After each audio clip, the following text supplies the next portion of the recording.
డబ్బు, అనారోగ్యం, ఉద్యోగం, వ్యాపారం అప్పులతో బాధపడుతున్నారా? వెంటనే జేకేఆర్ గురువు గారికి కాల్ చేసి అపాయింట్మెంట్ తీసుకోండి. నమస్తే రమ్మగారు. నమస్తే జయ. ఏదైనా ఒక మంచి కథ చెప్పండి రమ్మగారు. నాగరికుల కథ ఒకటి చెప్తా. నాగరికులు. ఏది నాగరికత, ఏది అనాగరికత? నాగరికత అంటే కల్చర్డ్గా ఉండటం కదా. జనరల్గా కల్చర్ అంటే ఏం చేయాలి? సాధారణ అర్థం మనం పైనున్న మన ముందు తరాల నుంచి మనం నేర్చుకొని దాన్ని ఫాలో అవటం, మంచిని మంచిగా, చెడుని చెడుగా స్వీకరించడం, అలా బిహేవ్ చేయటం. ఓకే. చాలా ఉంటాయి. ఈ కల్చర్డ్గా బిహేవ్ చేయటం అంటే చక్కగా మంచి బట్టలు వేసుకోవటము, జనాలందరికీ అర్థమయ్యేలాగా, నచ్చేలాగా, ఒక పాలిష్డ్గా ఉండటాన్ని కల్చర్డ్గా ఉండటం అంటారు. అంతే. ఆ పాలిష్డ్గా ఏవేవో బూతులాడేసి పిచ్చి భాష మాట్లాడి రస్టిక్ లాంగ్వేజ్ మాట్లాడితే కల్చర్లెస్ బ్రూట్ అంటాం. నాగరికత లేదు కదా. ఏది నాగరికత అనేది ఎప్పుడూ డౌట్గానే ఉంటుంది మనకి. రస్టిక్ లాంగ్వేజ్ మాట్లాడే వాళ్ళని కల్చర్లెస్ అంటే, రస్టిక్ లాంగ్వేజే కల్చర్గా ఉన్న వాళ్ళు కొన్ని జాతులు ఉంటాయి. అవును, వాళ్ళ కల్చర్ అదే. కొన్ని పర్టికులర్ పదాలు వాడకపోతే వాళ్ళు కల్చర్ ఉన్న వాళ్ళుగా కూడా భావించలేకపోతాం. అవును, వీళ్ళు ఈ రాష్ట్రం వాళ్ళు కాదేమో అనిపిస్తుంది, ఈ ప్రాంతం వాళ్ళు కాదేమో అలా కూడా అనిపిస్తుంటుంది. కానీ అయినా కూడా మనకు ఒక ప్రత్యేకమైన పద్ధతులు ఉంటాయి. అవును. లాంగ్వేజ్ ఎట్లా ఉన్నా, మన బట్టలు ఎట్లా ఉన్నా మనకి కొన్ని ప్రత్యేకమైన పద్ధతులు ఉంటాయి. ఈ ప్రత్యేకమైన పద్ధతుల కల్చర్లో ఇతరులని గౌరవించడం, అవసరం అయితే తప్ప చెయ్యకూడని పనులు కొన్ని ఉంటాయి కదా. ప్రపంచాన్ని ఇతరులని గౌరవించడం, వాళ్ళ ప్రాణాలు, వాళ్ళ ఆరోగ్యము, వాళ్ళ వస్తువులు, వాళ్ళవే అలా ఉండటం చాలా అవసరం. అవును. ఈ నాగరికత మీద ఒక ప్రత్యేకమైన కథ ఉంది, భలే ఇంట్రెస్టింగ్గా ఉంటుంది. తప్పకుండా. పూర్వం ఒక రాజుగారు ఉండేవారట. యాక్చువల్గా ఇది సుల్తాన్ల కథ, నేను ఆ పేర్లు గుర్తుపెట్టుకోలేక చెప్పటం లేదు. అయితే ఈ రాజుగారికి కూతురు ఉంది ఒకటి. ఈయనకి చుట్టుపక్కల రాజ్యాల మీదకి వెళ్ళిపోయి రాజ్యకాంక్ష, ఇంకా ఏదో పెద్దదిగా చేసేయాలి సామ్రాజ్యాన్ని అని కోరిక. కూతురు అత్యాశ అనేది అమ్మాయి. ఎందుకంత ఆశ? మనకి ఇంత పెద్ద రాజ్యం ఉంది, ఇది చాలు, దీన్ని సుభిక్షంగా చెయ్యి, వీళ్ళని బాగా ఉంచాలి, నువ్వు ఎప్పుడు ప్రాణాలకి ఇచ్చేసి అక్కడెక్కడికో వెళ్ళి ఎవరినో ఎందుకు? అత్యాశ. అంటే ఈ రాజు అనేవాడు ఇలా చేయవలసిందేనని రాజుగారు అనేవాడు. కూతురికి నచ్చేది కాదు. అయితే పిల్లకి యుక్త వయసు వచ్చింది, పిల్ల చిన్నప్పటి నుంచి అవే భావాల్లో ఉంది. ఇప్పుడు యుద్ధం అంటే ఏమిటి? యుద్ధం ఈజ్ = మరణం. అంతే. ఎవరో ఒకళ్ళు కొంతమంది చచ్చిపోతే కానీ అవతల ఉన్న ఆస్తి వీడి సొంతం అవ్వదు కదా. పెద్ద పెద్ద యుద్ధాలు కాకపోతే చిన్న చిన్నవి, ఓ స్థలం కావాలి మనకి, వాడు మనము కొట్టుకుంటాం, వాడి తలైనా పగలాలి, మన తలైనా పగలాలి. వాడి తల పగిలితే స్థలం మందవుతుంది, చివరికి ఆస్తి ఈజ్ = తల పగలటం. అంతే. అంతే కదా. ఎవరో ఒకళ్ళు మోసపోవాలి లేదా దెబ్బతినాలి. ఆ అమ్మాయికి నచ్చేది కాదు. ఇక అట్లా కంటిన్యూ అయ్యింది. కొంచెం 18 ఏళ్ళు అలా వచ్చాక అమ్మాయికి ఈవిడ వచ్చింది, పెళ్లి చేద్దాం అనుకున్నారు. ఆ అమ్మాయి ఏమందంటే, నేను స్వయంవరం చాటించండి, నాకు స్వయంవరమే నేను నా అంతటి నేను వరిస్తానంది. వాళ్ళ ఇంట్లో పెద్దగా లేదు, కానీ ఆయన అపచెల్లెళ్ళకి వాళ్ళే సంబంధాలు చూశారు. కానీ ఆయన ముందు తరాల్లో ఉన్న మేనత్తలు వాళ్ళు స్వయంవరాలేట. అందుకని సరే చేద్దాం అనుకున్నాడు. అయితే ఈ అమ్మాయి ఏమందంటే, స్వయంవరం అంటే నేను ఊరికే అబ్బాయిలు అందచందాలు చూసి తీసుకోను, నేను ఒక కథ చెప్తా, కథకిలో ఒక ప్రశ్న ఇస్తా,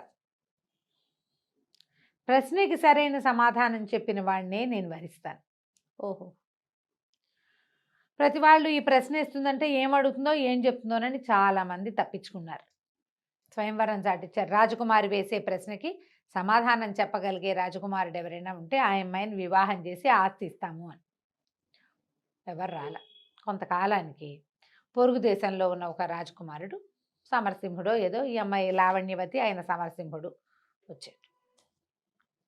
వస్తే సరే అమ్మాయి సరే కథ చెప్తాను, సభాసదులందరి మధ్యలోనే కూర్చున్నారు.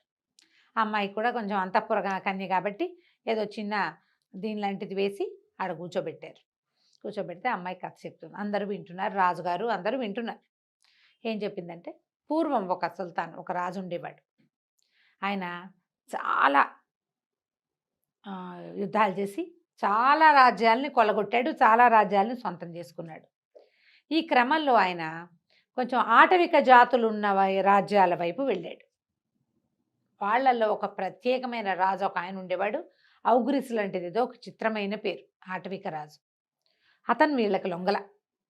ఇప్పుడు కొన్ని రాజ్యాలు జయించారు, జయించేసరికల్లా వాటికి దగ్గరలో ఉన్న రాజ్యాల వాళ్ళకి ఈ గోలంతా ఎందుకు లొంగేమో అని చెప్పేస్తే సరిపోతుందని అవును. వాళ్ళంతటి వాళ్ళు దిగిపోతారు. గొడవకి దిక్కండానే మీ తాలూకు గొప్పతనాన్ని మేము ఒప్పుకుంటున్నాము అని. అలా ఒప్పేసుకున్న వాళ్ళు కొంతమంది ఉన్నారు. ఇతను ఈ ఆటవిక జాతికి చెందిన రాజు మాత్రం ఒప్పుకోలేదు. ఒప్పుకోకపోతే చాలా యుద్ధం చేశారు. వాళ్ళకి ఏంటంటే చాటు నుంచి, అడవుల చాటు నుంచి విషపు బాణాలు వేయటం వాళ్ళ పంధ. ఈ రాజు ఏం చేశాడు, ఈ రాజుగారు రాజ్యకాంక్ష ఉన్న రాజు ఉన్నాడు కదా, ఈయన ఏం చేశాడు, మొదట మన కథకు అసలు చెప్పుకున్న హీరో, అడవులు నరికేద్దాం, అడవి ఖాళీ చేసుకుంటూ వెళ్దాం, వాళ్ళకి దాక్కునేందుకు ప్లేస్ లేదు. ఇప్పుడు ఓ మాటు నుంచి ఒక పొల్ల వేయాలంటే వాడికి మాటు చాటు ఉండాలి కదా, దాన్ని లేకుండా చేద్దామని తామున్న దగ్గర నుంచి అడవి కొట్టుకుంటూ వచ్చేసారు. అడవి మొత్తం ఖాళీ అయిపోయింది, బంజరు బయలు వాళ్ళ ఇళ్ల దాకా వెళ్ళిపోయింది. వీళ్ళు యుద్ధం చేయాలి, అడవి నరికేయటమే వీళ్ళ పని. దాంతో ఆ బంజరులో వాళ్ళు యుద్ధం చేయలేకపోయారు. వాళ్ళకి చాటు నుంచి యుద్ధం చేసే ఆటవిక జాతి పద్ధతి అది. సింహాల్ని పుల్లుల్ని కూడా కొట్టేస్తారు వాళ్ళు. లేళ్లను వేటాడటం వాళ్ళ అలవాటు కదా. వేట ఎప్పుడు చేయగలుగుతారు? బాహుబాహువి సినిమాల్లో లాగా యుద్ధాలు చేయరు వేటల్లో. వేట అంటే ఏమిటి, దూరం చూడకుండా అవి మనల్ని చూడకుండా మాటున దాగి వేయటమే వేట. సినిమాల్లో లాగా ఎప్పుడూ జరగదు, సినిమా కోసం చేస్తారు. వీళ్ళకి చాటే లేకపోయేసరికల్లా వీళ్ళకి ఏమంటారంటే ఆ లోపల ఉండాల్సిన కాన్ఫిడెన్సే పోయింది. పాపం దొరికేశారు, బాగా ఇదైపోయారు. ఔగురిస్ కూడా పడిపోయాడు. పడిపోయేసరికల్లా సరే ఏమైంది, సాయంకాలం అయింది. చాలా కష్టపడ్డారు వీళ్ళు కూడా. మొదటి రాజు కూడా చాలా కష్టపడ్డాడు యుద్ధానికి, అయినా కానీ మొత్తానికి గెలిచారు. అయితే సాయంకాలం చీకటి పడే వేళకి ఆయన ఎంతమంది చనిపోయారు, మన వాళ్ళు ఎంత, మా వాళ్ళు ఎంత అని వెతకడానికి బయలుదేరారు. ఈయన కొంత సైనికులు, తర్వాత ఏమో సైన్యాధిపతి, ఆయనకు సలహాదారులు ఇద్దరు సాదా బట్టల్లో వెళ్తుంటే శవాల మధ్యలో ఒక భయంకరమైన నల్లటి ఆకారం ఎత్తుగా ఉన్నవాడు ఒకడు ఉన్నాడు. వాడు శవాల మధ్యలో తిరుగుతుంటే ఏంటి వీడెవడు, ఎక్కడి నుంచి వచ్చాడు, ఏంటి వీళ్ళేం చేశారు, యుద్ధం అయిపోయింది కదా, బాణాలు బీణాలు కత్తుల్లో కటార్లు ఏదో సాదా గుడ్డల్లో వచ్చారు వీళ్ళు. మామూలుగా యుద్ధము ఎవరినైనా ఎదుర్కోవాలంటే ఒక కత్తి డాలు ఒక కవచము కావాలి కదా. కొంచెం తెల్లబోయారు, భయపడ్డారు కూడా. అయితే సైన్యాధ్యక్షుడు ఏం చెప్పాడంటే, అట్లా కాదు ప్రభు, ఇదంతా ఆటవికపు ఇది కదా, ఇక్కడ నరమాంస భక్షకులు కొంతమంది ఉన్నారు, వీడెవడో ఆ జాతికి చెందినవాడు. అంటే వీళ్ళు వస్తుంటే అతను అటు ఇటు తిరుగుతున్నాడు కానీ వీళ్ళ వైపు చూడలే. అయితే రాజుకి అతన్ని మాట్లాడాలనిపించింది. అతనితో దగ్గరికి వెళ్ళి ఎవడెవరా నువ్వు అన్నాడు. మాంసం కోసం చూస్తున్నా అని చెప్పాడు. నువ్వు నరమాంసపక్షుడికి అయితే ఇన్ని శవాలుంటే ఏదో ఒకటి పుచ్చుపోక ఇక్కడే తిరుగుతున్నావు ఎందుకురా అన్నాడు. అంటే వాడు సమాధానం చెప్పాడు, అంటే ఎవరో చాలామందిని తినడానికి చంపి పడేసుకున్నారు, మరి వాళ్ళలో అది బతుకున్న వాడిని ఎవరినైనా కదా నేను చంపగలిగేది, వెతుకుతున్నాను అన్నాడు. అనేసరికి రాజు గర్వంగా అనేవాడు, వీళ్ళందరినీ చంపింది నేనే అన్నాడు. ఇందరిని ఏం చేసుకుంటావు నువ్వు, ఒకడుంటే చాలదా నెల రోజులకి అని అడిగాడు. ఒక్కడిని నెల రోజులు తింటే సరిపోతుంది, ఇంతమందిని ఏం తింటావురా, నువ్వు చూస్తే ఒక్కలు ముక్కలుగా ఉన్నావు. బక్కటివాడు రాజు సామాన్యంగా ఉంటాడు, వాడేమో అమ్మశక్తి ఉన్నట్టున్నాడు, వాడికి ఒక మనిషిని నెల రోజులు సరిపోతాడు.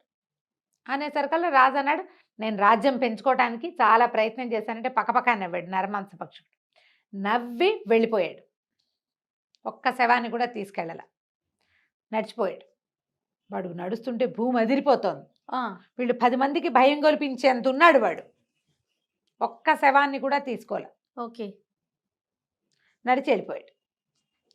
ఈ అమ్మాయి అడిగింది రాజకుమార్తె, ఇట్లా వెళ్ళిపోయాడు ఎందుకు నవ్వాడు నరమాంస పక్షకుడు. సభలో పిన్ డ్రాప్ సైలెన్స్ అయిపోయింది.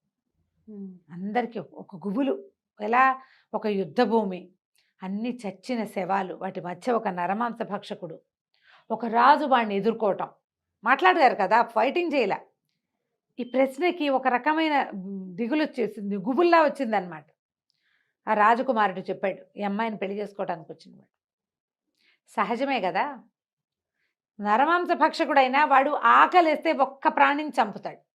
రాజు యొక్క ఈ అతి ఆకలి చూసి వాడికి నవ్వొచ్చింది. కరెక్ట్.